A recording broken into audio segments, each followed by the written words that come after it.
नमस्कार दोस्तों। अमेरिका के राष्ट्रपति जो बाइडेन कॉल लगाते हैं यूक्रेन के राष्ट्रपति जेलेंस्की को और बोलते हैं भाई साहब अगर इस वीकेंड पे फ्री हो तो आप हमारे साथ मूवी देखने के लिए चलो।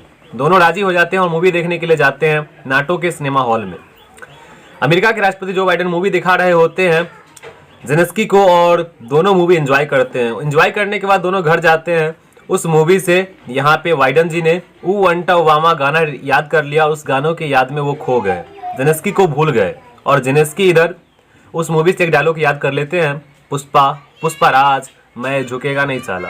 और रसिया यूक्रेन के युद्ध आज चौथा दिन है। डे 1 से लेके अब तक जेलेंस्की यही डायलॉग रसिया के सामने रिपीट कर रहे हैं, मैं झुकेगा नहीं साला। और बिल्कुल आपको झुकना नहीं चाहिए। लेकिन एक बात मैं कहना चाहता हूं आपको यहाँ पे कि कम से कम सैन्य ताकत को आपको देख लेना चाहिए। आप 2 लाख की फौज लेके 8-9 लाख वाले फौज से टक्कर ले रहे हो तो थोड़ा सा कैजुअलिटी आपको अधिक उठाना पड़ सकता है। लेकिन एक बात मैं कहना चाहूंगा कि बहुत सारे लोग ये मान रहे थे कि यहाँ पे जेलेंस्की अपना देश छोड़ के भाग जाएंगे, बहुत जल्दी सरेंडर कर देंगे, लेकिन ऐसा नहीं है। वो अशरफ गनी तो है नहीं जो अपने नागरिकों को अफगानिस्तान में तालिबान के हवाले करके रवाना हो जाएंगे। तो सच्चे देशभक्त है जेलेंस्की। मैंने इनका देखा था वीडियो, आप लोगों ने भी देखा होगा कि ये फौज का ड्रेस पहन के फौज के बीच में मनोबल बढ़ाने के लिए गए थे। तो ये काफी बढ़िया था, फौज के अंदर काफी उत्साह आ गया होगा।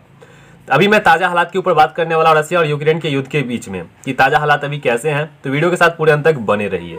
देखिए यहाँ पे पुतिन का जो पहला टारगेट है वो जेलेंस्की है। वो चाहते हैं जेलेंस्की को किसी तरह से खत्म कर दिया जाए। दूसरा टारगेट जो है वो इनका फैमिली है कि इसकी फैमिली को नष्ट किया जाए।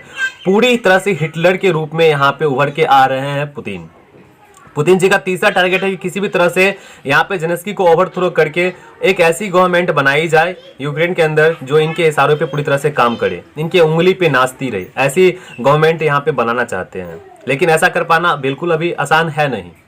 दोस्तों अभी ताज़ा हालात ऐसे ही है कि यूक्रेन में जो कीव है, उनकी राजधानी है, कीव की तरफ रसिया के सैनिक बहुत तेजी से कूच कर रहे हैं। ऐसा माना जा रहा है कि बहुत जल्द वो कीव पे कब्जा कर लेंगे, लेकिन बिल्कुल भी आसान नहीं होगा क्योंकि वहाँ के फौज पूरी तरह से देशभक्ति की भावना में लवलेज है और वो डटे हुए हैं। साथ में जेलेंस्की भी अपने कीव में ही मौजूद है, वो अपने राजधानी को छोड़ के बाहर कहीं जा नहीं रहे हैं। तो बहुत आसान नहीं होगा ये सब कर पाना। बहुत सारे लोगों की अभी मौत हो चुकी है, दोनों तरफ कैजुअलिटी देखने को मिल रहा है, लेकिन सबसे अधिक कैजुअलिटी देखने को यूक्रेन के अंदर ही मिल रहा है।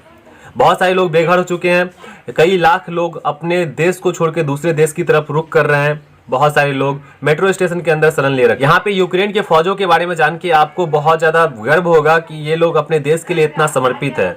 एक आइसलैंड है इनके देश में, स्नेक आइलैंड, वहाँ पे 13 फौज जो थे यूक्रेन के वो पकड़े गए थे रसिया के सैनिक के हाथों। रसिया के सैनिक ने कहा कि आप हथियार डाल दो, लेकिन इन लोगों ने हथियार नहीं डाला और गाली गलौज किया। सामने वाले रसिया को गाली गलौज दिया और हथियार नहीं डाले। इन्होंने मरना पसंद किया, शहादत देना पसंद किया, झुकना पसंद नहीं किया। तो ना सिर्फ जेलेंस्की के अंदर वो भावना था कि मैं झुकेगा नहीं, बल्कि इनके हर एक फौज के अंदर वो भावना है कि मैं झुकेगा नहीं, मैं लड़ेगा, क्योंकि मैं गलत नहीं हूँ, हमारा देश गलत नहीं है, हमारे राष्ट्रपति गलत नहीं है, तो मैं लड़ूंगा। तो ये लड़ रहे हैं, ये अच्छी देश भावना है। इस सब के बीच में यूक्रेन में मार्शल लॉ लगा दिया गया है, यानी कि स्टेट ऑफ इमरजेंसी लगा दिया गया है। इसके अंदर पब्लिक मूवमेंट खत्म कर दिया गया है, पॉलिटिकल जो पार्टी है उसने बैन कर दिया गया, टेम्पोररी बैन कर दिया गया है। अगर आप घर से बाहर निकलते हैं, यूक्रेन के यहाँ पे मेयर का कहना है कि अगर आप बाहर निकलते हैं घर से तो आप हमारे दुश्मन के साथी माने जाएंगे। तो पूरी तरह से यहाँ पर मार्शल लॉ लगा दिया गया कि आप घर के अंदर ही रहिए, बाहर मत निकलिए, क्योंकि बाहर में खतरा बहुत ज्यादा हो चुका है। साथ ही में 18 से 60 साल के लोगों को देश छोड़ने पे पाबंदी लगा दी गई है, आप देश छोड़ के नहीं जा सकते। आम पब्लिक को 10,000 असॉल्ट राइफल मुहैया कराया गया है कि आप हथियार उठाइए, युद्ध कीजिए, देश छोड़ के जाना बिल्कुल भी आपके लिए बंद है। 18 से 60 साल के बीच में अगर आपका एज है तो आप देश नहीं छोड़ सकते, आप देश के लिए लड़िए। रसिया के लोग अपने राष्ट्रपति पुतिन के खिलाफ प्रदर्शन कर रहे हैं। वो बोल रहे हैं युद्ध हमें नहीं चाहिए, युद्ध रोका जाए। जबकि आपको पता है रसिया में अगर कोई विद्रोह करता है, कोई सरकार के खिलाफ जाता है तो उसे जेल जाना पड़ता है। इन सब के बावजूद वहाँ के लोग सड़कों पे उतर चुके हैं और प्रदर्शन कर रहे हैं, क्योंकि वो जान रहे हैं कि यूक्रेन पे गलत किया जा रहा है। कहीं ना कहीं ये हिटलर वाली नीति अपनाई गई है। जर्मनी का जैसा हिटलर था वैसा ये रूस का ये तानाशाह हो चुका है पुतिन। तो इस चीज का विरोध वहां पे किया जा रहा है। बहुत सारे लोग अपने हाथ में बैनर पोस्टर लेके पहुंच गए और वो नारेबाजी करना स्टार्ट कर दिए। पुतिन के खिलाफ न सिर्फ रसिया में प्रदर्शन किया जा रहा है बल्कि टोक्यो से लेकर न्यूयॉर्क तक पूरा प्रदर्शन कर रहे हैं। साथ ही मैं आपको बताऊं, भारत में भी कोलकाता में कल प्रदर्शन किया गया था, पुतिन के खिलाफ नारेबाजी की गई थी। इस सब के बीच में रसिया के खिलाफ एनोमस हैकर ग्रुप, जो कि बहुत ज्यादा चर्चित हैकर ग्रुप है, इसने युद्ध छेड़ दिया है, साइबर वॉर छेड़ दिया है। और इसने वहां के आरटी चैनल, एक मतलब मीडिया है वहीं की सरकार की ही मीडिया है, उस मीडिया के चैनल को ठप कर दिया था, 2-4 घंटों के लिए बंद कर दिया था उस चैनल को। तो ये हैकर ग्रुप जो है पूरी तरह से यूक्रेन के साथ यहाँ पे खड़ा दिख रहा है। रसिया के एक चर्चित चेस प्लेयर है कैरी कास्परोव, उन्होंने ट्वीट किया और खुलेआम अपने सरकार के खिलाफ उन्होंने मोर्चा खोल दिया।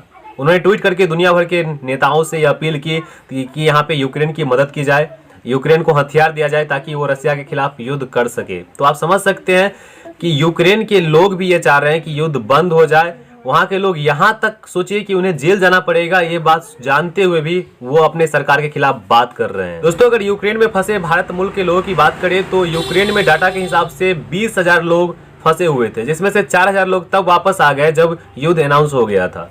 अभी भी 16,000 वहां फंसे हुए हैं। तो उन सबको रेस्क्यू करने के लिए पोलैंड, हंगरी, रोमानिया के रास्ते बहुत सारे वहां के जो हमारे इंडियन एम्बेसी की टीम है वो जा रही है बॉर्डर पे, यूक्रेन के बॉर्डर पे। अगर कोई यूक्रेन का बॉर्डर क्रॉस करके आ रहा है तो उन्हें रेस्क्यू करके वतन वापस लाया जा रहा है। तो इस प्रकार से भारतीयों का रेस्क्यू किया जा रहा है। तो यहाँ पे भारत सरकार को भी काफी मुश्किलों का सामना करना पड़ रहा है। अगर हम वापस से रसिया यूक्रेन के युद्ध पे आते हैं तो आप देखेंगे कि रसिया पूरी तरह से हावी है यूक्रेन पे। यूक्रेन पूरी तरह से अपने आप को असहज महसूस कर रहा है, अकेला महसूस कर रहा है। उसे शुरू में लग रहा था कि अमेरिका साथ देने के लिए आएगा, नाटो की टीम साथ देने के लिए आएगी, लेकिन कोई भी यहाँ पे साथ देने के लिए नहीं आ रहा है। ना तो अमेरिका आ रहा है, ना ही कोई यूरोपियन कंट्री आ रहा है, ना ही यहाँ पे यूएन आ रहा है, ना ही नाटो आ रहा है।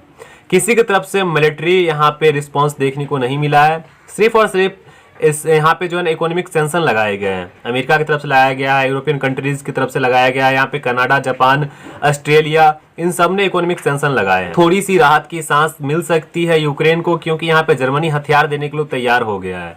साथ ही में स्पेस एक्स के मालिक एलोन मस्क ने अपना इंटरनेट सर्विस जो है ना, star link satellite internet service provide कराने के लिए तैयार हो चुके हैं यूक्रेन को। ये सर्विस जो है ना, बेसिकली जहाँ पे इंटरनेट सर्विस ध्वस्त हो जाती है वहाँ पे ये सैटेलाइट से इंटरनेट सर्विस प्रोवाइड करवाते हैं। तो ये सर्विस देने के लिए एलोन मस्क तैयार हो गए हैं। तो ये काफ़ी अच्छी खबर है यहाँ पे यूक्रेन के लिए। फिर भी युद्ध जारी है, युद्ध किसी भी चीज़ का हल नहीं होता है। बस हम और आप मिलके दुआ करें कि कैसे भी करके ये युद्ध जल्द से जल्द समाप्त हो जाए, क्योंकि हर एक जान की वैल्यू होती है। जब तक ये युद्ध होता रहेगा तब तक कैजुअलिटी होती रहेगी, इधर से भी होगा, उधर से होगा। तो किसी की भी निर्दोष व्यक्ति की यहाँ पे जान ना जाए, ये प्रे करें और जल्द से जल्द ये युद्ध समाप्त हो जाए। और नाटो अगर इसके अंदर आता है ना भाई साहब, तो ये विश्व युद्ध हो जाएगा, जो कि बिल्कुल भी अच्छी बात नहीं है। तो इन सब के बीच में मैं आपसे फिर से निवेदन करूंगा कि आप लोग भी प्रे करें कि ऐसा कुछ ना हो। बाकी मैं मिलता हूं आपसे बहुत जल्द अगले वीडियो में, और उस टाइम पे मैं मिलूंगा तो हो सकता है ये युद्ध समाप्त हो जाए। ऐसी दुआ करते हुए मैं आपसे यहाँ पे इजाज़त चाहता हूँ। तब तक के लिए वंदे मातरम, जय हिंद।